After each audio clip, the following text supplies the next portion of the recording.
Welcome to Michigan State University, home of the Spartans. This is the location of our experiment conducted on fear response in groups and individuals in both mallard ducks and humans, with a hope to create a relation to an evolutionary aspect through genetics.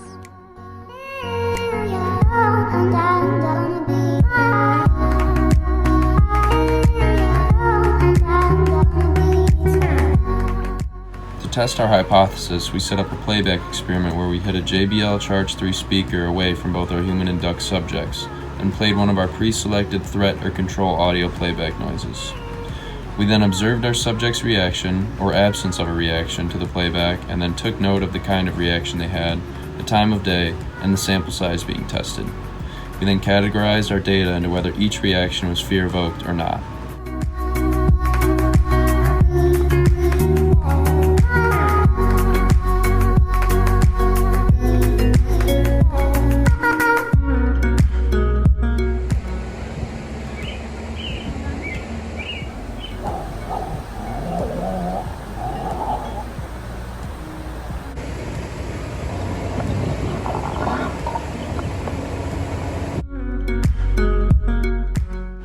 The purpose behind this figure was to see what audio playbacks incite fear-evoked reactions out of ducks. To test this, we did a playback experiment using 3 different pre-recorded noises and also did a no audio for control. The 3 different noises were a coyote bark, a raccoon growl, and a robin song. We played each noise on a JBL Charge 3 speaker for both groups of ducks and single ducks for 7 trials each.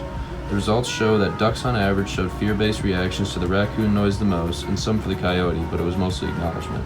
For the robin audio, no reactions happened.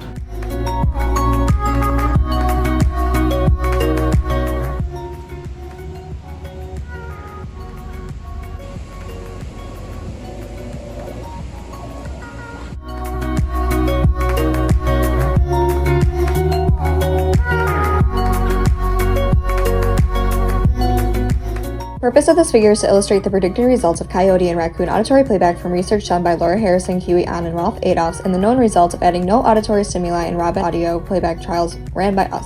The methods consisted of playback experiments as mentioned previously in the video. In humans, there were 7 trials containing 1 individual and 7 containing a group of 2 or more. The results show that for both robin audio and adding no audio at all, it yield a 100% having no response for either stimuli for both individuals and groups, and for predator auditory playback trials of coyotes and raccoons, we predict to see more of an acknowledgement in groups and a more fear-evoked response in individuals based off prior research as mentioned before.